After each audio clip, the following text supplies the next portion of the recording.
Hello students, welcome to chem tutor. तो हमने अपनी इलेक्ट्रोकेमिस्ट्री की सीरीज स्टार्ट कर रखी थी, जिसके अंदर हमने इलेक्ट्रोकेमिस्ट्री का हाफ चैप्टर रिवाइज कर लिया था। तो जो हमारा हाफ चैप्टर रिमेनिंग है उसको आज हम इस वीडियो के अंदर कवर करेंगे। तो आपको पूरी केमिस्ट्री की रिवीजन मिलेगी, क्वेश्चन मिलेंगे, सब कुछ सीखने को मिलेगा, अच्छे से कंसेप्ट मिलेंगे। तो आइए सीखते हैं और करते हैं हमारे क्वेश्चंस रिवीजन्स। तो हमने इलेक्ट्रोकेमिस्ट्री का हाफ चैप्टर कवर कर लिया, तो हाफ इलेक्ट्रोकेमिस्ट्री का आपका रहता है। तो जिसने पहले वाली वीडियो नहीं देखी है तो वो आप नीचे आपको उसमें मिल जाएगी, डिस्क्रिप्शन के अंदर मिल जाएगी। तो आप उसको पहले देखें, उसके बाद ये देखें, तो आपकी इलेक्ट्रोकेमिस्ट्री कवर हो जाएगी। उसके बाद आप आसानी से कोई भी क्वेश्चन हो आप आसानी से कर सकते हैं, जो वो IIT JAM के हो, नीट के हो, IIT JEE के हो और CSR नेट के हो, गेट के हो, सभी कर सकते हैं। तो मैं बिल्कुल लो से लेकर के CSIR नेट तक लेके जाऊंगा, सारे क्वेश्चन करेंगे हम, सारे कंसेप्ट करेंगे यहाँ पे। तो हमारा कॉन्सेप्ट क्या था, नेक्स्ट कॉन्सेप्ट क्या था हमारा, आज करेंगे हम कंसंट्रेशन सेल। क्या करेंगे? Concentration cell. तो हमने ये देख लिया था कि इलेक्ट्रोड आपस के अंदर, एक बीकर के अंदर किसी मेटल की इलेक्ट्रोड है, दूसरे बीकर के अंदर दूसरे मेटल की इलेक्ट्रोड है, उसको कनेक्ट कर दिया, इलेक्ट्रॉन मूव कर रहे हैं, रिडॉक्स रिएक्शन हो रही है, केमिकल रिएक्शन हो रही है, हमारी इलेक्ट्रिसिटी प्रोड्यूस हो रही है और उसका सेल पोटेंशियल निकाल लिया था हमने। तो आज क्या करेंगे, आज हमने कंसंट्रेशन सेल लेंगे कि एक इलेक्ट्रोड है, सेकंड इलेक्ट्रोड है, एक इलेक्ट्रोड कंसंट्रेशन किसी नॉन कंसंट्रेशन सॉल्यूशन के अंदर है, सेकंड इलेक्ट्रॉन भी एक नॉन कंसंट्रेशन सॉल्यूशन के अंदर है। तो उस कंसंट्रेशन का क्या इफेक्ट पड़ेगा हमारे सेल पोटेंशियल के ऊपर, तो वो आज हम सीखेंगे। तो इसके अंदर टाइप 1 के अंदर कौन सी कंसंट्रेशन सेल आती है? टाइप 1 में पढ़ेंगे हम जिंक की। ये एक सॉल्यूशन ले लिया जिंक सल्फेट का, जिसकी हमने कंसंट्रेशन मान ली एक्टिविटी A1, क्योंकि मैंने आपको बताया था, थर्मोडायनेमिक्स में बताया था, उससे पहले वाली जो हमारी वीडियो थी उसके अंदर भी बताया था कि कंसंट्रेशन को किस टर्म में लेते हैं हम, एक्टिविटी के टर्म में लेते हैं, ZnSO4 और जिंक, इसकी एक्टिविटी A2 मान ली। तो क्या होगा,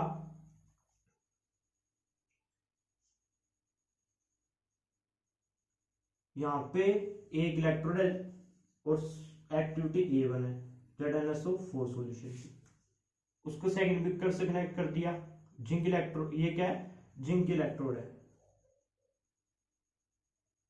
और यहां ZnSO4 डाल दिया जिसकी एक्टिविटी A2 होगी। तो इनके बीच में जो सेल पोटेंशियल होगा, क्या होगा, सेल पोटेंशियल होगा, वो क्या होगा, अकॉर्डिंग टू नर्नस्ट इक्वेशन, मैंने आपको बताया था क्या था, E cell E naught cell minus 0.0591 upon में एन, एन क्या, number of electron of moles transferred, log of, क्या होगा, इसकी रिएक्शन क्या होगी, पहले आपको केमिकल रिएक्शन का पता होना चाहिए, ये एनोड, ये है कैथोड पे। तो क्या होगा, जो जिंक सल्फेट होगा मेरा, जिंक सल्फेट होगा, मैं इसको जिंक 2 पॉजिटिव आयन भी लिख सकता हूं, जिंक 2 पॉजिटिव आयन, जिसकी एक्टिविटी A2 है, और इस साइड क्या है, जिंक है। तो क्या होगा, इलेक्ट्रॉन गेन करेगा क्योंकि ये कैथोड पे है, किसमें कन्वर्ट हो जाएगा, जिंक के अंदर, और ये जिंक इलेक्ट्रॉन लॉस करेगा, किसमें चला जाएगा, जिंक 2 पॉजिटिव, जिसकी एक्टिविटी A1 है। तो मैंने बताया था क्या लिखते हैं हम, रिएक्ट प्रोडक्ट अपॉन रिएक्टेंट, तो एक्टिविटी ऑफ A1 अपॉन में activity of A2। A1 activity किसकी है, जिंक 2 पॉजिटिव आयन की, इसकी जो राइट साइड है, और लेफ्ट साइड है उसकी एक्टिविटी A2 है। तो इसका सेल पोटेंशियल ऐसे निकालते हैं कि उसके अंदर आपको एक्टिविटी D मिलेगी, कंसंट्रेशन D मिलेगी। तो इस कंसंट्रेशन का हमारे सेल पोटेंशियल क्या इफेक्ट पड़ता है, तो ई सेल जो हो गया हमारा E naught cell minus 0.0591 upon N log A1 upon A2, A1 upon A2। तो आपको ये चीज आनी चाहिए। टाइप 1 तो ये होगी हमारी। सेकंड टाइप के अंदर हम क्या पढ़ेंगे, हाइड्रोजन इलेक्ट्रोड की पढ़ेंगे। इसकी पढ़ेंगे हाइड्रोजन की। इसकी सेल रिप्रेजेंटेशन आपको आती है, मैंने आपको बताया हुआ है क्या थी,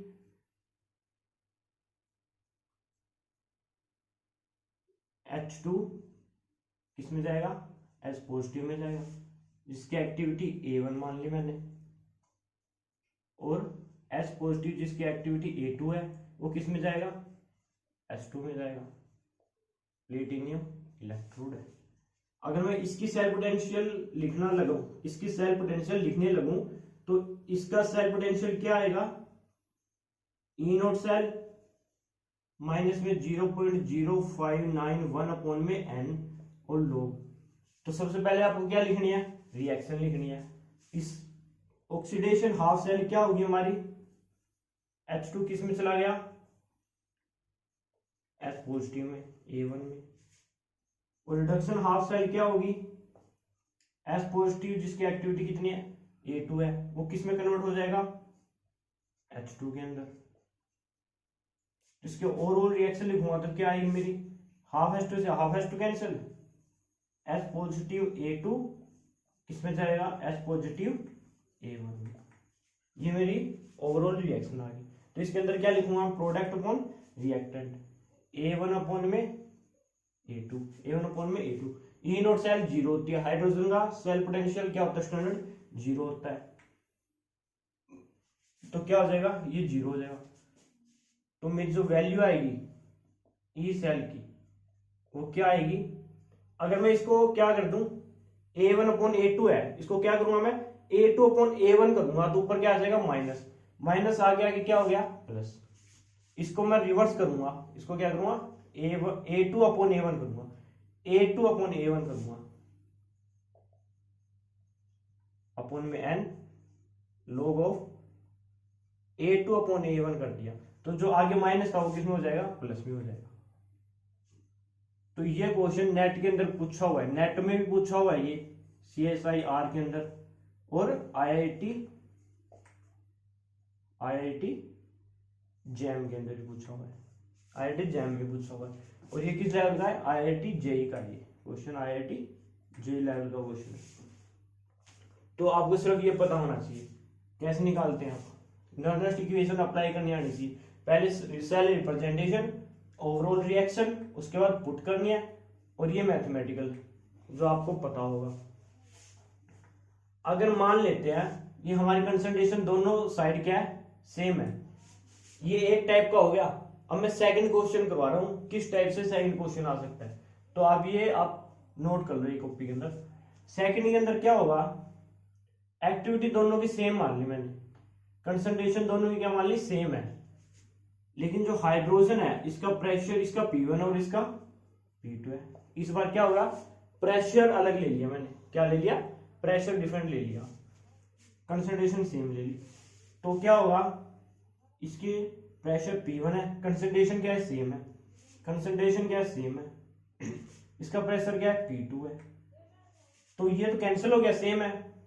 इस बार क्या आ जाएगा, ओवरऑल रिएक्शन के अंदर half H2 P1 half H2 P2, ये आ गया।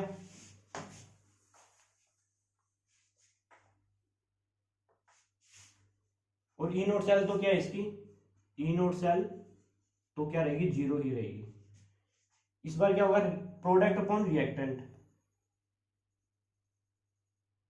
प्रेशर ऑफ P2 जिसकी पावर क्या आ जाएगी 1/2, क्योंकि क्या है जो सिचुएटेड कोएफिशिएंट है उसको हम ऊपर लेते हैं, और प्रेशर P1 H2 का और 1.2। तो इसको अगर मैं सोल्व करूंगा तो क्या आएगा मेरा, ये 1.2 है जो लॉग के ऊपर है, ये आगे आगे इसके आगे आ जाएगा भाई, क्या आ जाएगा आगे, माइनस 0.0591 अपॉन में 1/2 log of P2 upon P1। अगर आपको ऐसे ना दिया हो क्वेश्चन के अंदर, ये भी हो सकता है RT अपॉन NF, क्योंकि हम टेम्परेचर अगर 298 कैलोरी लेते हैं तो इसकी वैल्यू क्या आती है RT/F की 0.0591 आती है। आपको अगर टेम्परेचर गिवन नहीं है तो आप क्या लोगे RT/NF लोगे, RT/NF लोगे। -1 अगर या क्या ले लो यहाँ पर RT/NF 1/2 क्या आ गया मेरा आगे आ गया। आगे क्या माइनस है P2/P1, इसको मैं क्या कर दूं P1/P2 कर दूंगा तो माइनस जो ऊपर होगा वो क्या आ जाएगा आगे आ जाएगा। तो जो ई सेल होगी मेरी क्या आ जाएगी RT/2NF log of P1/P2 N का number of electron transfer as positive है, एक इलेक्ट्रॉन ट्रांसफर हुआ है तो एन की जगह 1 पुट कर दूंगा तो क्या आ गया 2F। ये question exact question IIT jam के अंदर पूछा गया है, IIT जैम में पूछा गया है। और ये ऐसा क्वेश्चन है जो CSIR नेट में भी आ सकता है, गेट में भी आ सकता है, जेई में भी आ सकता है। सिर्फ कंफ्यूज कर दिया किसके अंदर एक्टिविटी को छोड़कर इस बार किसने पूछ लिया प्रेशर के अंदर। तो कुछ नहीं करना, अपना वही कंसेप्ट लेना, पहले सेल लिखनी है, ऑक्सीडेशन रिडक्शन, उसके बाद ओवर रिएक्शन, उसके बाद क्या है product upon reacted P2/P1 coefficient को नहीं भूलना, ऊपर लगाना 1/1.2।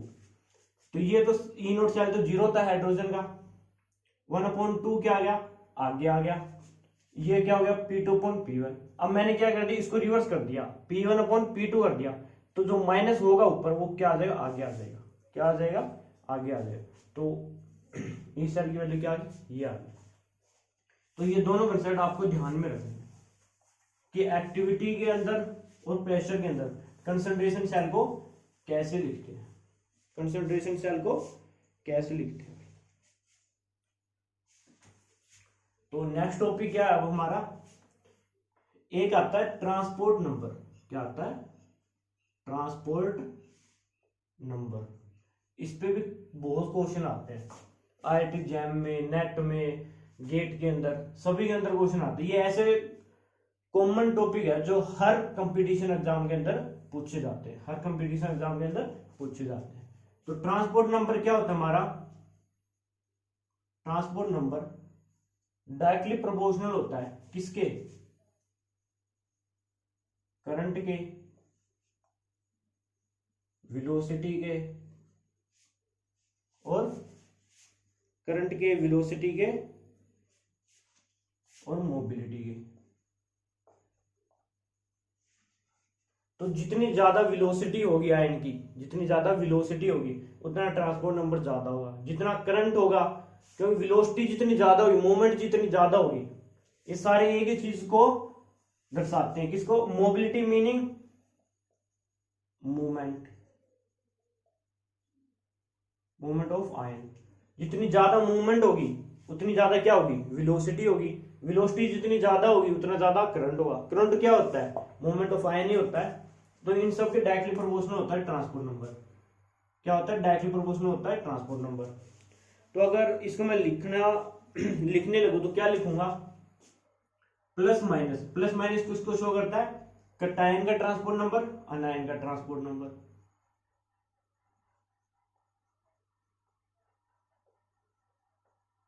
इसका मीनिंग क्या है अगर मैं ट्रांसपोर्ट ऑफ कैटायन का निकालूंगा तो current of cation divide upon total current. जैसे ये लिखूंगा करंट ऑफ कैटायन निकालूंगा तो ट्रांसपोर्ट ऑफ कैटायन क्या होगा करंट ऑफ कैटायन अपॉन में टोटल करंट। जो दोनों आयन के कैटायन और अनायन से जो प्रोड्यूस हुआ करंट, टोटल करंट अपॉन में कैटायन का कितना करंट है वो उसका कैटायन का ट्रांसपोर्ट। ऐसे ही अनायन का transport number current of anion divide upon में टोटल करंट। ऐसे वेलोसिटी होती है कैटायन अनायन और टोटल वेलोसिटी। और ऐसे क्या मोबिलिटी होती है। अगर आप कैटायन की निकालोगे तो कैटायन कैटायन कैटायन लोगे, अनायन की निकालोगे तो अनायन अनायन अनायन निकालोगे। बस आपको ये चीज ध्यान में रखनी है। और जो मेन क्वेश्चन है इसका ट्रांसपोर्ट नंबर का वो किस पे आता है इस फॉर्मूले पे आता है, इस फॉर्मूले पे आता है। ये क्या है, transport number of cation equal to क्या होगा, conductivity of cation divide upon में टोटल कंडक्टिविटी, अपॉन में टोटल कंडक्टिविटी। ऐसे ही conductivity of anion, transport number और ऑफ अनायन क्या होगा, conductivity of anion divide upon में टोटल कंडक्टिविटी, डिवाइड अपॉन में टोटल कंडक्टिविटी। ये क्या है, इनफाइनाइट सॉल्यूशन के ऊपर है। इनफाइनाइट के ऊपर कंडक्टिविटी कितनी होती है, हम किससे निकालते हैं, खुलार्स लॉ से निकालते हैं। किससे निकालते हैं, खुलार्स लॉ से।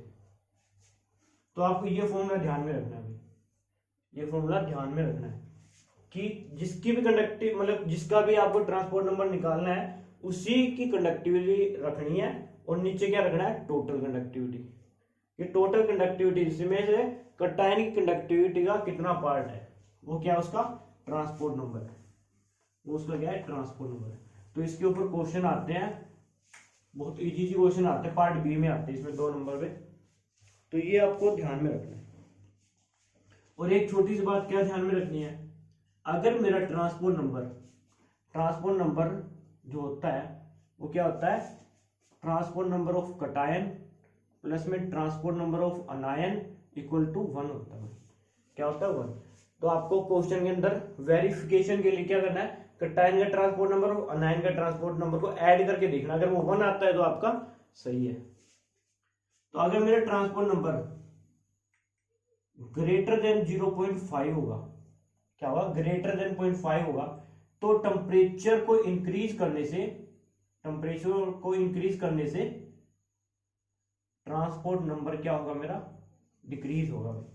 क्योंकि ट्रांसपोर्ट नंबर 0.5 से ज्यादा है, क्या है, 0.5 से ज्यादा है, हमें लेके आना है 0.5 तक। तो टेम्परेचर को बढ़ाऊंगा तो वो किसकी तरफ आएगा, 0.5 की तरफ आएगा। इसी तरह अगर मेरा ट्रांसपोर्ट नंबर लेस देन 0.5 है, 0.5 से नीचे है, तो टेम्परेचर बढ़ाऊंगा तो क्या होगा, मेरा ट्रांसपोर्ट नंबर इंक्रीज होगा भाई। क्या होगा, इंक्रीज होगा, क्योंकि 0.5 से नीचे है, टेम्परेचर बढ़ाऊंगा तो 0.5 की तरफ आएगा, तो इंक्रीज होगा। एक बात आपको ये ध्यान में रखनी है।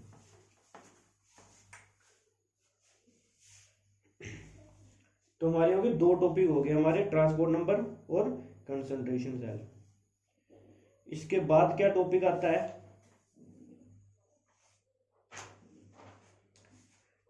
इसके बाद हमारा टॉपिक आता है, बहुत ज्यादा इंपॉर्टेंट है हर क्लास के लिए, कंडक्टेंस एंड रेजिस्टेंस। सबको पता कंडक्टेंस क्या होती है, रेजिस्टेंस क्या होती है। मैं आपको ये नहीं बताऊंगा होती क्या है, मैं आपको इसे फॉर्मूला बताऊंगा। ये आपको सबको पता है कंडक्टेंस और रेजिस्टेंस क्या होती है, मैं मान के चलता हूं कि आपको पता है। रेजिस्टेंस, रजिस्टिविटी,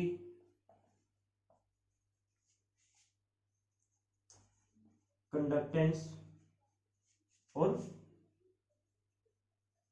कंडक्टिविटी भी लिख देते हैं कई जगह, और कई जगह स्पेसिफिक कंडक्टिविटी भी लिखते। ये 4 चीजें अपने को पढ़नी है, तो एक साथ सबको एक साथ रिलेट करके पढ़ाऊंगा मैं आपको। जो रेजिस्टेंस होती है वो क्या होती है हमारी, रो एल अपॉन में ए, एल अपॉन में ए। रो क्या होती है, रजिस्टिविटी होती है भाई, क्या होती है, रजिस्टिविटी होती है। रो हमारी रजिस्टिविटी होती है। रेजिस्टेंस की जो यूनिट होती है वो क्या होती है हमारी, ओम होती है। क्या होती है, ओम। रेजिस्टेंस को किस में मापते हैं हम, ओम्स के अंदर मापते हैं। और रेजिस्टेंस का रेसिप्रोकल क्या होता है हमारा, कंडक्टेंस। क्या होता है, कंडक्टेंस। रेजिस्टेंस का रेसिप्रोकल कंडक्टेंस। तो इसकी यूनिट क्या हो जाएगी, पर ओम। क्या हो जाएगी, पर ओम हो जाएगी। अब रजिस्टिविटी क्या होती है हमारी, रजिस्टिविटी अगर यहां से निकालूं तो क्या आएगी मेरी, रेजिस्टेंस ए अपॉन एल, ए अपॉन एल। इसका फॉर्मूला यहां से आ गया। अगर मैं यहां से यूनिट निकाल लूं इसकी तो क्या आएगी, रेजिस्टेंस की क्या होती है, ओम होती है, इनटू में एरिया किस में लेते हैं हम, मीटर स्क्वायर में लेते हैं। लेंथ क्या होती है, मीटर होती है, मीटर से ये कैंसिल आउट, तो क्या बच गया, मीटर बच गया। तो इसकी यूनिट क्या होगी, ओम मीटर। ओम मीटर।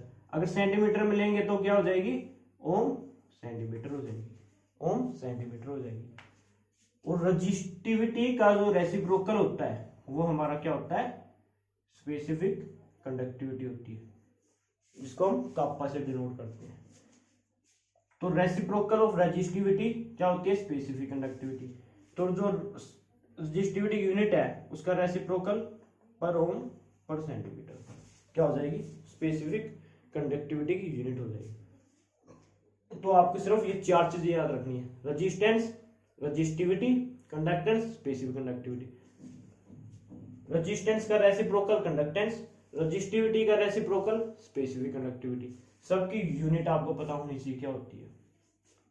तो आई होप आपको समझ में आ गया होगा ये सब।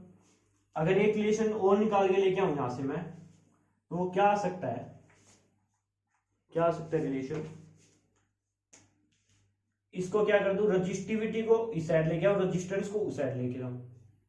क्या करूंगा, 1 अपॉन रजिस्टिविटी ये नीचे ले आ, और 1 अपॉन रजिस्टेंस इनटू में एल अपॉन ए। मेरे को पता है 1 अपॉन रजिस्टिविटी क्या होती है, काप्पा। 1 अपॉन आर क्या होता है, कंडक्टेंस। एल अपॉन ए क्या होता है, जी स्टार, जिसको क्या बोलते हैं हम, सेल कांस्टेंट। एक रिलेशन ये होता है, कंडक्टिविटी, कंडक्टिविटी, कंडक्टेंस और इनटू में सेल कांस्टेंट। सेल कांस्टेंट क्या होता है, एल अपॉन ए होता है। एक फॉर्मूला आपको ये याद रखना है, काप्पा कंडक्टेंस इनटू जी स्टार। इनका यूज होगा क्वेश्चन के अंदर। तो मैंने आपको जितने 4 यूनिट है इसको इंटरलिंक करके बता दिया आप सबको। तो आई होप आपको समझ आ गया होगा ये। देन नाउ नेक्स्ट टॉपिक है हमारा, इसी के अंदर 2 आती है कंसंट्रेशन की टर्म कंडक्टिविटी की। एक तो होती है हमारी मोलर कंडक्टेंस, क्या होती है, मोलर कंडक्टेंस। एक क्या होता है हमारा इक्विवेलेंट कंडक्टेंस, जिसके ऊपर क्वेश्चन आते हैं, बहुत ज्यादा क्वेश्चन आते हैं। जो मैंने 4 आपको यूनिट टर्म बताई थी उनका यूज होगा यहाँ पर। मोलर कंडक्टेंस क्या होती है, स्पेसिफिक कंडक्टिविटी अपॉन में कंसंट्रेशन, जिसको हम किसमें लेते हैं, मोलैरिटी में, और इनटू में 1000। इक्विवेलेंट कंडक्टेंस क्या होता है, कंडक्टिविटी काप्पा इनटू में इक्विवेलेंट है तो क्या होगा, नॉर्मैलिटी इनटू में 1000। ये आपको फॉर्मूले दोनों याद रखने हैं इसके। उसके बाद आती है इनकी यूनिट। इनकी यूनिट वो कैसे बताओगे आप, इनकी यूनिट क्या होती है, काप्पा यूनिट अभी हम निकाल के आए थे, क्या थी मेरी, पर ओम पर सेंटीमीटर थी। और कंसंट्रेशन किसमें होती है, मोल पर लीटर में होती है, मोल पर लीटर में होती है। जो पर लीटर होता है मेरा वो क्या होता है, क्योंकि एक से मतलब क्या होता है, सेंटीमीटर क्यूब क्या होता है, centimetre cube is equal two litre. Centimetre cube को हम क्या लिखते हैं, लीटर में लिखते हैं। लेकिन मैंने बताया था 1 metre into 1 metre into 1 metre is equal to 10³ litre. अगर 1 मीटर में 100 सेंटीमीटर होते हैं तो क्या हो गया, 10³ centimetre cube is equal to 10³ litre. इसको अगर कैंसिल करूंगा तो 10³ centimetre cube is equal to 1 litre. अब लेके आना पर लीटर में मेरे को, तो इसको अगर मैं इस साइड लेके आऊँ, उसको उस साइड लेके जाऊँ, तो 10³ पर सेंटीमीटर क्यूब। तो पर लीटर की जगह क्या पुट कर सकता हूँ मैं, 10³ सेंटीमीटर क्यूब पुट कर सकता हूँ, 10³ सेंटीमीटर क्यूब। ठीक है भाई। तो अब इसको कैंसिल आउट करूंगा, अगर ये ऊपर जाके क्या हो जाएगा, पर ओम पर सेंटीमीटर इंटू में सेंटीमीटर क्यूब, प्लस का हो गया नीचे मोल, ये कैंसिल हो जाएगा, क्या हो जाएगा, पर ओम, मोल ऊपर जाके पर मोल, ये क्या हो जाएगा, सेंटीमीटर स्क्वायर। ये इसकी यूनिट होती है, पर ओम पर मोल सेंटीमीटर स्क्वायर। इसी तरह इसमें कंसंट्रेशन थी, इसमें नॉर्मैलिटी है, इसमें मोल पर लीटर होता है, इसमें ग्राम इक्विवेलेंट पर लीटर होता है। तो इसकी जगह सिर्फ मोल की जगह क्या आ जाएगा, ग्राम इक्विवेलेंट आ जाएगा। तो पर मोल ग्राम इक्विवेलेंट का इनवर्स और सेंटीमीटर स्क्वायर, ये इसकी यूनिट होती है। तो आपको यूनिट भी ध्यान में रखनी है। ठीक है, मोलर कंडक्टेंस होगी, इक्विवेलेंट कंडक्टेंस होगी, इसकी यूनिट्स होगी। उसके बाद क्या आता है, खुलास लॉ पढ़ते हैं। क्या पढ़ते हैं, खुलास लॉ।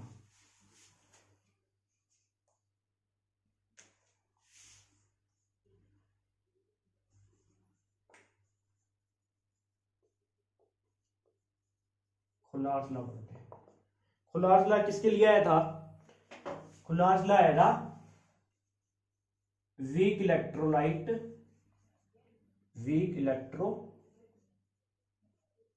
की कंडक्टिविटी, वीक इलेक्ट्रोलाइट की कंडक्टिविटी के लिए आया था। क्यों आया था, क्योंकि हम जो ग्राफ पढ़ते हैं किसके बीच में, कंडक्टेंस के बीच में और कंसंट्रेशन के बीच में। जो स्ट्रॉन्ग इलेक्ट्रोलाइट का होता है वो क्या होता है, बिल्कुल इसके ऊपर टच कर जाता है, क्योंकि जब इसकी कंसंट्रेशन बढ़ती है तो इसकी वो क्या होती है, कंडक्टेंस कम हो जाती है, और कंसंट्रेशन बिल्कुल जीरो होने के साथ क्या हो जाती है, मैक्सिमम हो जाती है। लेकिन वीक इलेक्ट्रोलाइट जो होता है उसकी क्या ये होती है, वो कभी ना तो बिल्कुल कंडक्टेंस से कभी मतलब टच नहीं करेगी इसको, इसके पैरेलल चली जाएगी लेकिन टच नहीं करेगी। तो इसका मीनिंग क्या है कि इसकी जो कंडक्टिविटी होती है वीक इलेक्ट्रोलाइट की, उसको हम मेजर नहीं कर सकते। तो उसको मेजर करने के लिए इसने एक फॉर्मूला बताया था। वो फॉर्मूला क्या था, क्या कि हम स्ट्रॉन्ग इलेक्ट्रोलाइट की कंडक्टिविटी हमें पता है, तो उससे हम वीक इलेक्ट्रोलाइट की कंडक्टिविटी निकाल सकते हैं। कैसे निकाल सकते हैं, जैसे मेरे को CH3COOH की कंडक्टिविटी निकालनी है, इसकी कंडक्टिविटी निकालनी है। क्या एक वीक इलेक्ट्रोलाइट है, क्या वीक एसिड है ये, तो बहुत कम डिसोसिएट होगा। कम डिसोसिएट होगा तो जितने एच आयन इसके क्या होंगे, बहुत कम एच आयन होंगे, तो इनके कारण जो कंडक्टिविटी होगी वो क्या होगी, बहुत कम आएगी। लेकिन टोटल एच आयन के कारण जो कंडक्टिविटी आती है वो कितनी होती है, वो कैसे निकालेंगे, वो तभी निकालेंगे तो कंप्लीट एच आयन टूटेंगे, कंप्लीट टूटते नहीं। तो उसको क्या है, फॉर्मूला से निकाला गया। कैसे, हमें NaCl की कंडक्टिविटी हमें पता है, क्या है, हमें NaCl की कंडक्टिविटी पता है, और इसके अलावा हमें पता है CH3COOH की, CH3CO Na की पता है और HCl की पता है। ये भी स्ट्रॉन्ग है, स्ट्रॉन्ग इलेक्ट्रोलाइट है, ये भी स्ट्रॉन्ग इलेक्ट्रोलाइट है, और ये भी स्ट्रॉन्ग इलेक्ट्रोलाइट है। तो ये कंप्लीटली डिसोसिएट होंगे, जो आयन होंगे इनकी कंडक्टिविटी आएगी, तो इनकी कंडक्टिविटी से हम इसकी कंडक्टिविटी निकाल लेंगे, क्योंकि इसकी कंडक्टिविटी किस किस आयन के कारण आई है, CH3COO नेगेटिव प्लस में H पॉजिटिव के कारण आई। तो हमें इन दोनों की कंडक्टिविटी निकालनी है। कैसे निकालेंगे, इससे NaCl किस में टूटेगा, Na positive plus Cl negative, ये किस में टूटेगा, CH3COO नेगेटिव Na पॉजिटिव, और ये किस में टूटेगा, H पॉजिटिव और Cl नेगेटिव। तो हमें किसकी चाहिए, इसकी कंडक्टिविटी चाहिए और इसकी चाहिए, बस बाकियों की नहीं चाहिए। तो मैं क्या करूंगा, इन दोनों को ऐड कर दूंगा, इन दोनों की जो कंडक्टिविटी होगी उनको ऐड कर दिया और इसको माइनस कर दूंगा। तो इनको जब मैं ऐड करूंगा, इसको क्या कर दूंगा, माइनस कर दूंगा, इन दोनों को ऐड कर दूंगा। तो क्या हो गया, Na पॉजिटिव से Na पॉजिटिव की कंडक्टिविटी कैंसिल, Cl नेगेटिव से Cl नेगेटिव की कंडक्टिविटी कैंसिल। कंडक्टिविटी किसकी आएगी, सिर्फ इनकी आएगी। तो इनकी कंडक्टिविटी मान ली इसकी x दी रखी, इसकी y और इसकी z है। तो अगर मेरे को CH3COH की कंडक्टिविटी चाहिए तो क्या आएगी, वो y plus Z minus x. ये किसकी आ गई, मेरी CH3COH की कंडक्टिविटी आ गई। तो खुलास ला से हम वीक इलेक्ट्रोलाइट की कंडक्टिविटी निकालते हैं, इस तरह निकालते हैं। तो ये आपको पता होना चाहिए, ठीक है। और जो ग्राफ दिया था मैंने, उसकी इक्वेशन क्या होती है, ये इक्वेशन होती है delta MC under root C y mx plus C, जो लीनियर इक्वेशन होती है लीनियर ग्राफ की। तो मैंने मतलब कंडक्टिविटी और कंसंट्रेशन के बीच में ग्राफ बना लिया। ये होता है स्ट्रॉन्ग इलेक्ट्रोलाइट का, और ये किसका होता है, वीक इलेक्ट्रोलाइट का होता है। ये आपको पता होना चाहिए। तो क्लास लॉ पढ़ लिया हमने। तो जो नेक्स्ट टॉपिक आता है वो क्या है, क्लास लॉ के अंदर एक टॉपिक और रहता है जिसके अंदर क्वेश्चन आते हैं, वो बता देता हूं आपको। सबको पता है कोई भी जब वीक इलेक्ट्रोलाइट होता है वो क्या होता है, बहुत कम डिसोसिएट होता है, ए नेगेटिव। उसमें क्या होता है, इक्विलिब्रियम कांस्टेंट आता है, वो बताता है हमें कि वो कितना डिसोसिएट होता है। तो मान लेते हो इसकी कंसंट्रेशन सी है इनिशियली और इनकी क्या है, 0 है। जब ये टूटता है सी अल्फा के अंदर, ये क्या क्या बनता है, सी अल्फा और सी अल्फा। तो जो इक्विलिब्रियम कांस्टेंट होता है वो क्या होता है हमारा, प्रोडक्ट की concentration divide upon the reactant की, C alpha into C alpha divide upon C minus C alpha, C square alpha square, C common निकालिए 1 माइनस अल्फा, यहाँ से यहाँ कैंसिल। और क्या वीक इलेक्ट्रोलाइट है तो अल्फा क्या होगा, बहुत बहुत कम होगा 1 से। तो मैं इसको क्या लिख देता हूँ, 1 ही लिख देता हूँ, अल्फा इक्वल टू 1 ही आ गया मेरा, मतलब बहुत कम है ना, तो 1 ही लिख देता हूँ इसको मैं। तो सी अल्फा स्क्वायर आ गया मेरा, सिर्फ सी से सी गया, 1 माइनस अल्फा को मैंने 1 पुट कर दिया, तो सी अल्फा स्क्वायर आ गया मेरा। ये कब है, जब अल्फा बहुत कम है, बहुत वीक, बहुत कम डिसोसिएट होता है। एक केस तो ये होता है हमारा, और एक केस के अंदर क्या होता है, जब क्या हो हमारा अल्फा बहुत ज्यादा 1 से क्या हो, बहुत ज्यादा हो, तो क्या कर रखूंगा मैं कि ए की वैल्यू क्या है मेरी, सी अल्फा स्क्वायर और 1 माइनस अल्फा।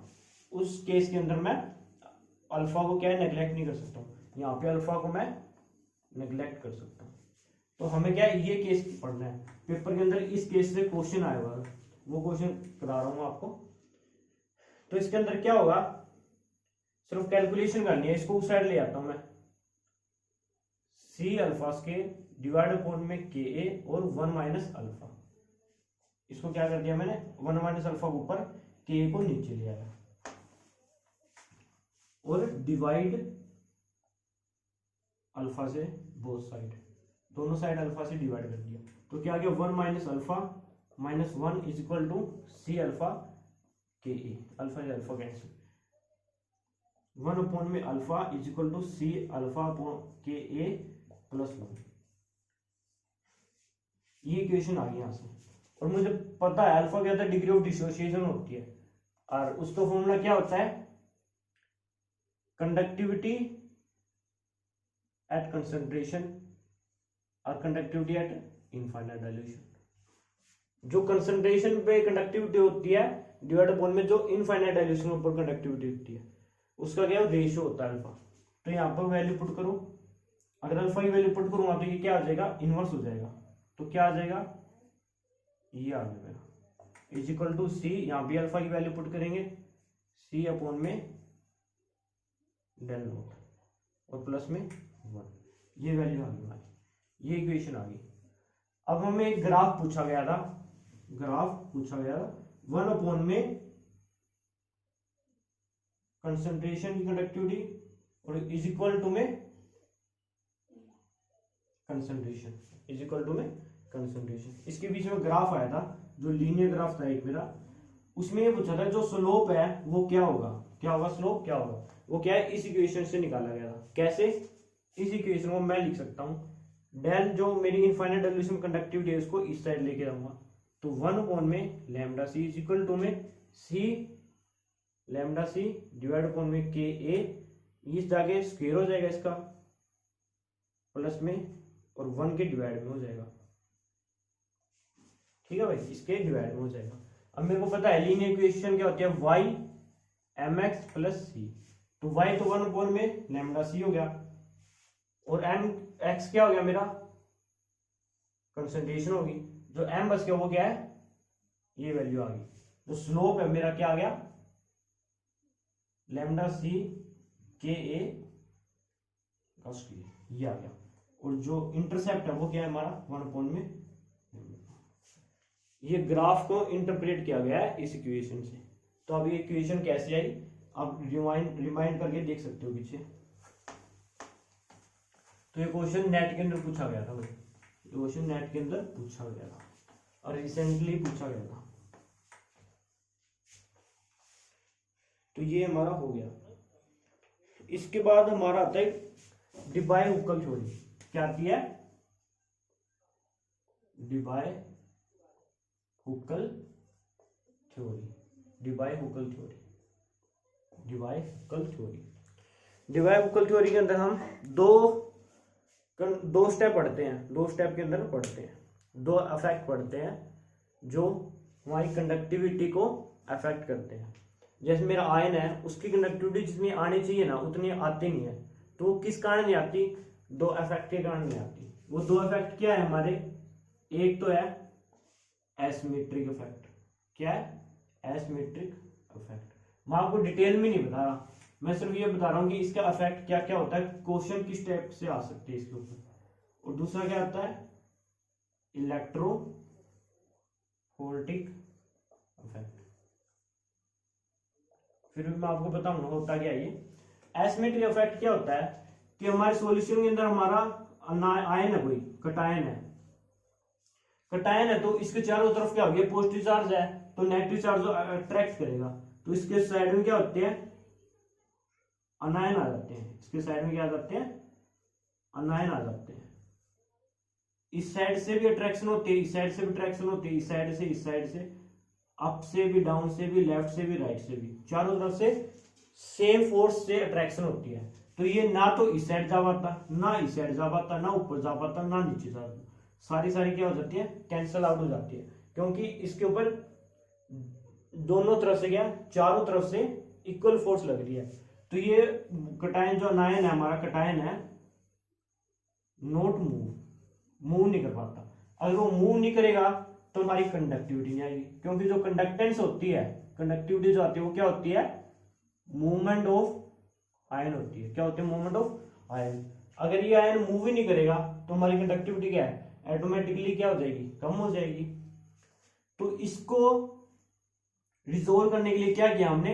एक बार से फील्ड लगा दिया। क्या लगा दिया? एक एक्सटर्नल फील्ड लगा दिया। External field. एक्सटर्नल फील्ड लगाने के बाद क्या हो गया? जो ये अनायन थे एक साइड हो गए, सारे अनायन क्या हो गए? एक साइड हो गए। क्या हो गए? एक साइड ज्यादा हो गए, इस साइड क्या हो गए? कम। तो हमारा जो कटायन वो क्या हो गया? मूव होना स्टार्ट हो गया। क्या हो गया? मूव होना स्टार्ट हो गया, जिसके कारण हमारी कंडक्टिविटी सेल की बढ़ गई। कंडक्टिविटी बढ़ गई। एक तो इस तरह से इसको कम कर सकते हैं। ये जो फील्ड, एक्सटर्नल फील्ड लगा है इसके ऊपर, इसकी कंडक्टिविटी बढ़ाने के लिए वो क्या है? एसिमेट्रिक इफेक्ट कहते हैं उसको। क्योंकि हमने क्या सिमेट्रिक था चारों तरफ से, उसको क्या कर दिया? एसिमेट्रिक कर दिया। तो उसको क्या कहते हैं? एसिमेट्रिक इफेक्ट करते हैं। इसको एक तो इस तरह से रिजोल्व कर सकते हैं। सेकंड कैसे कर सकते हैं? डाइल्यूट करके, डाइल्यूशन से। क्योंकि जब हम डाइल्यूट कर देंगे सॉल्यूशन को तो जो आयन थे वो क्या हो जाएंगे? दूर दूर हो जाएंगे। डाइल्यूट करने से क्या हो जाएगा? आयन बहुत दूर दूर चले जाएंगे, उनके बीच में स्पेस बहुत कम हो जाएगा। तो कटायन को क्या है? स्पेस मिल जाएगा मूव करने के लिए। तो डाइल्यूशन से क्या हो जाएगी? हमारी कंडक्टिविटी इंक्रीज हो जाएगी। कंडक्टिविटी इंक्रीज हो जाएगी, इंक्रीज हो जाएगी, इंक्रीज। डाइल्यूशन से आयन दूर दूर हो जाएंगे। ये तो है हमारे एसिमेट्रिक इफेक्ट। इलेक्ट्रोफोरेटिक इफेक्ट में क्या होता है? जो आयन है अब उसको क्या है? मॉलिक्यूल ऑफ सोलवेंट ने बाइंड कर लिया। मॉलिक्यूल ऑफ सोलवेंट ने बाइंड कर लिया। उनके बीच में क्या होगी?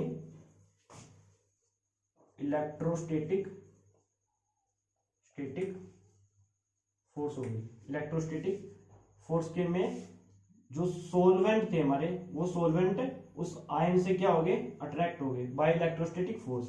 इलेक्ट्रोस्टैटिक फोर्स हम किससे मेजर करते हैं? कूलॉम्स लॉ से। किससे? कूलॉम्स लॉ से। तो ऐसे दो इफेक्ट थे जो उसकी कंडक्टिविटी को रोक रहे थे। पहला था कटायन को चारों तरफ आयन आ गए, उनके बीच में क्या हो गया? फोर्स ऑफ अट्रैक्शन हो गया, जिस कारण आयन मूव नहीं कर पाया, कंडक्टिविटी कम होगी। उसको रिजोल्व करने के दो तरीके थे, by external field, by dilution. उसके बाद एक इफेक्ट और था जिसको रिटार्डेशन ऑफ सोलवेंट कहते हैं। जो सोलवेंट के मॉलिक्यूल थे वो उसके चारों तरफ आ गए बाय इलेक्ट्रोस्टैटिक फोर्स के कारण, तो वो मूव नहीं कर पाया, उस कारण उसकी कंडक्टिविटी कम होगी। तो इन दो इफेक्ट पड़ते हैं, एसिमेट्रिक और इलेक्ट्रो। इसमें आयन ने रोक लिया इसके अंदर, मोलिक्यूल ऑफ सॉल्वेंट ने रोक लिया। सिर्फ ये दो चीजें आपको ध्यान रखनी है। और इसके अंदर क्या है, एक फॉर्मूला आता है डिबाय-हुक्कल थ्योरी के अंदर, जिसमें हम एक्टिविटी कोफिशिएंट निकालते हैं। क्या निकालते हैं? मेन आयनिक एक्टिविटी कोफिशिएंट। इस पे क्वेश्चन आता है, मेन ये है, मेन आयनिक एक्टिविटी कोफिशिएंट। मेन आयनिक एक्टिविटी कोफिशिएंट होता है ये मेरा, ये मैंने आपको लास्ट वीडियो के अंदर बताया हुआ है। ये क्या होता है? -a charge of cation charge of anion under root I. I क्या है? मेरी आयनिक स्ट्रेंथ है। क्या है? मेरी आयनिक स्ट्रेंथ है। इसका भी फॉर्मूला होता है, वो मैं आपको बताऊंगा कैसे होता है। पहले आप ये देखो, इसका फॉर्मूला ये आपको याद रखना है। आयनिक स्ट्रेंथ किस फॉर्मूले से निकालेंगे वो भी मैं बताऊंगा, ये आपको याद रखना है। कोई भी मॉलिक्यूल देगा, उसका कैटायन पे कितना चार्ज है, अनायन पे कितना चार्ज है। जो ए है मेरा, वो क्या है? डिबाय-हुक्कल कांस्टेंट है, जिसकी यूनिवैलेंट के लिए जो ए की वैल्यू होती है वो क्या होती है? -0.509 होती है। क्या होती है? 509। ए की वैल्यू यहाँ पर 0.509 हम पुट कर सकते हैं। आइए हम आयनिक स्ट्रेंथ निकाल लेंगे। आयनिक स्ट्रेंथ निकालने का फॉर्मूला क्या है? ये होता है 1/2 समेशन ऑफ MiZi का स्क्वायर। MiZi का स्क्वायर, ये फॉर्मूला होता है आयनिक स्ट्रेंथ निकालने का।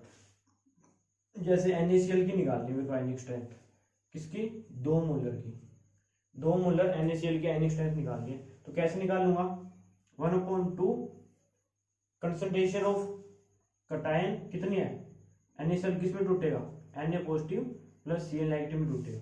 अगर 2 मोलर लिया तो 2 मोलर ये होंगे और 2 मोलर ये होंगे। तो कंसंट्रेशन सोडियम आयन कितने हैं?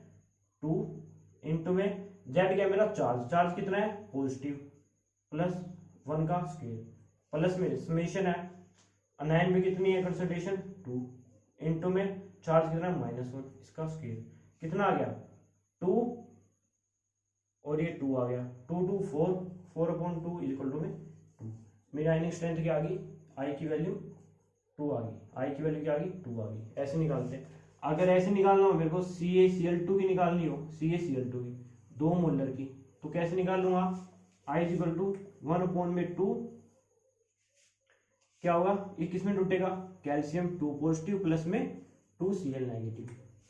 कंसंट्रेशन कितनी होगी? अगर 2 मोलर लिया है तो ये भी 2 मोलर होगा, लेकिन ये कितना होगा? 1 से 2 मिलता है तो 2 से 4 मोलर मिलेगा। कितना मिलेगा? 4 मोलर। तो इसकी कंसंट्रेशन कितनी होगी? 2 इंटू में कैटायन में चार्ज है 2 का स्क्वायर, प्लस में कंसंट्रेशन ऑफ Cl नेगेटिव कितनी है? 2 मोलर तो हमने ली थी, लेकिन है कितने? 2 मॉलिक्यूल है, तो कितनी हो जाएगी? 4 हो जाएगी। मैंने बताया था कि 1 मोल से 2 मिल रहे, तो 2 मोलर से 4 मोलर मिलेंगे, इंटू में माइनस चार्ज का स्क्वायर कितना आ गया? 1/2। ये क्या हो गया? ये हो गया 2 की पावर 2 4 इंटू 2 8, प्लस में -1 का स्क्वायर तो 1 ही होता है, प्लस में 4, 8 और 4 12/2 6। तो आई की वैल्यू क्या आ गई? 6 आ गई। 2 मोलर ही NaCl लिया था, उसकी इतने 2 आई थी। 2 मोलर CaCl2 लिया, उसकी आ गई 6 आ गई।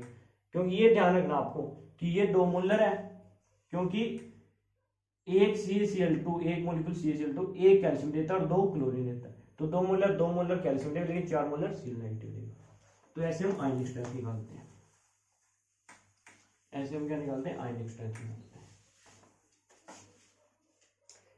इसके बाद क्या आता है आपका?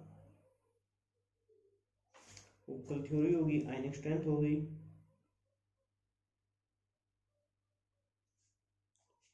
एक क्वेश्चन वो करा देता हूँ मिक्सचर का, जिसपे क्वेश्चन आते हैं आयनिक स्ट्रेंथ का ही। जैसे आपको क्या दे दे? 2 मोलर HCl दे दे और मिक्स कर दिए किसके अंदर? 3 मोलर HNO3 के अंदर मिक्स कर दी। अब आपको इसकी आयनिक स्ट्रेंथ बतानी है सॉल्यूशन की, तो कैसे निकालोगे? पहले तो एक अलग अलग दे रखे थे, इस बार क्या है? मिक्सचर है। मिक्सचर के अंदर कुछ नहीं होता, आयनिक स्ट्रेंथ क्या हो जाती है? ऐड हो जाती है। कैसे? कैटायन है उसकी ऐड हो जाएगी, अनायन उसकी ऐड हो जाएगी, जो कॉमन होगा। आयनिक स्ट्रेंथ 1/2 क्या होती है आयनिक स्ट्रेंथ 1/2 समेशन ऑफ MiZi का स्क्वायर। तो ये किसमें टूटेगा S पॉजिटिव प्लस में Cl नेगेटिव में, ये किसमें टूटेगा S पॉजिटिव प्लस में NO3 नेगेटिव में। तो कटायन मास क्या हो जाएगा, कटायन का मास कितना है 2 मोलर। जो कटायन क्या कॉमन है, जो S पॉजिटिव ये भी कॉमन है ये भी कॉमन है, तो दोनों की कंसंट्रेशन क्या हो जाएगी ऐड हो जाएगी, 2 इसका 3 इसका, कितना हो गया 3 और 2 प्लस में 3 कितना हो गया 5, और चार्ज कितना है +1 का स्क्वायर।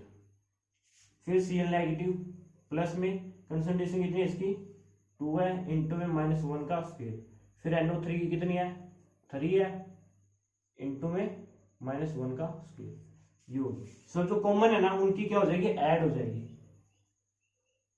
अगर आप अलग अलग करोगे जैसे S पॉजिटिव करोगे क्या करोगे 2 इंटू में मास है 2 और +1 का स्क्वायर, ये करोगे। इसी तरह इसका करोगे प्लस में 3 मास है और +1 का स्क्वायर, तो क्या होगा +1 अगर हम कॉमन ले लेते हैं तो 3 और 2 कितना 5 ऐसे है। तो आपको सिर्फ क्या करना है जो कॉमन है उसका क्या कर देना है ऐड कर देना है, बाकी का अलग अलग ले लेना है। तो कितना आ गया 3 और 2 5 प्लस में 2 प्लस में 3 3 2 5 5 5 10 10/2 इक्वल टू में 5।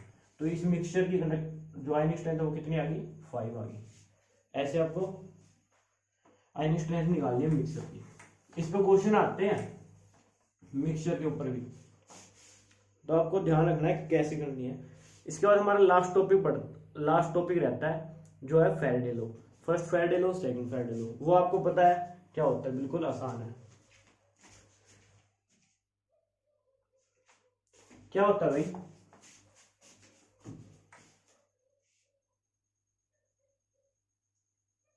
Faraday's law.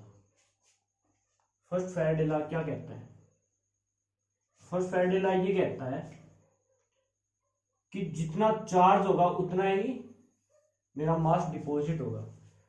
जितना मैं चार्ज उस सॉल्यूशन के अंदर से पास करूंगा, जितना चार्ज पास करूंगा उतना ही मेरा मास, उतना ही वेट क्या होगा डिपॉजिट होगा। डायरेक्टली प्रोपोर्शनल तो चार्ज होता है। इस डायरेक्टली को हटाने के लिए हमने क्या लगा दिया यहाँ पर Z लगा दिया इंटू में Q, और जो Z है वो क्या होता है इक्विवेलेंट मास डिवाइडेड अपॉन में फैराडे 96500 इंटू में Q। अब हमें पता है चार्ज को मापने के लिए हमारे पास कोई भी इंस्ट्रूमेंट नहीं होता। क्या नहीं होता इंस्ट्रूमेंट नहीं होता, चार्ज को मापने के लिए कोई इंस्ट्रूमेंट नहीं होता। इसलिए हम चार्ज को किस में लेते हैं करंट और टाइम के अंदर, क्योंकि करंट को और टाइम को मापने के हमारे पास इंस्ट्रूमेंट है लैब के अंदर, चार्ज को नहीं है। इसलिए हम चार्ज को क्या लिखते हैं I इंटू टी। ये फिजिक्स के अंदर फॉर्मूला होता है चार्ज करंट इंटू टाइम, तो I इंटू टी ये फॉर्मूला होता है अभी आपको फर्स्ट फैराडे लॉ का।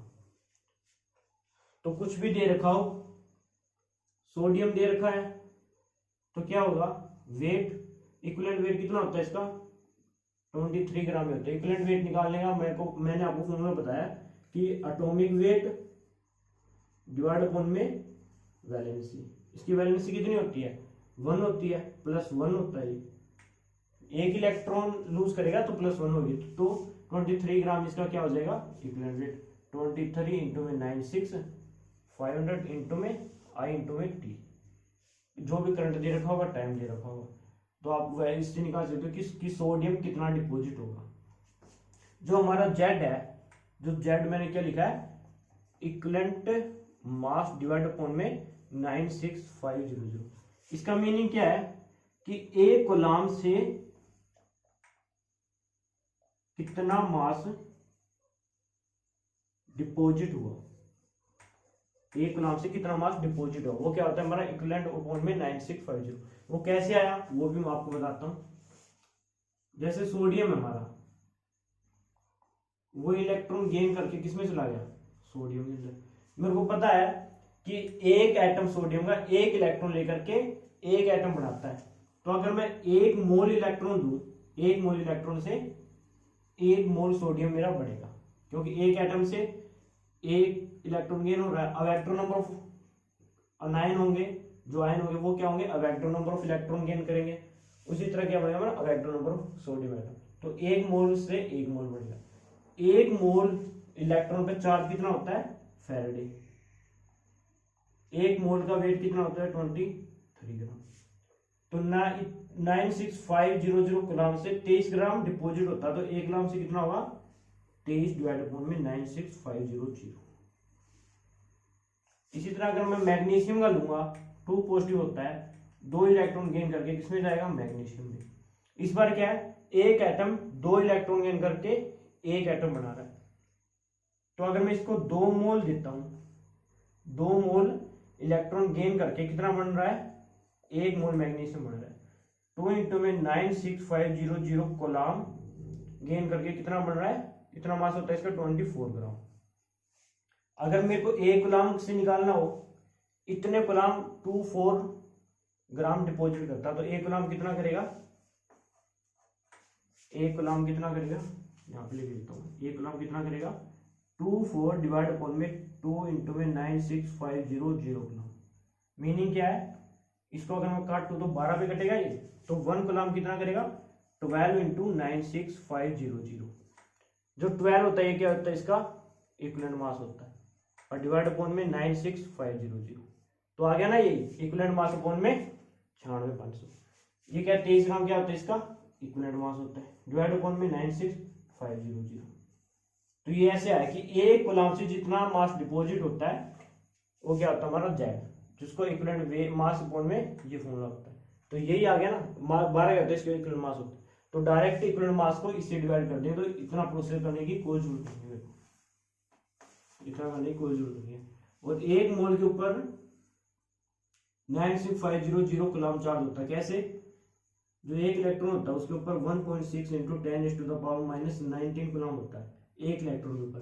1 मोल में कितने इलेक्ट्रॉन आते हैं, अवोगाड्रो नंबर ऑफ 2.022 6.02 10 की 24।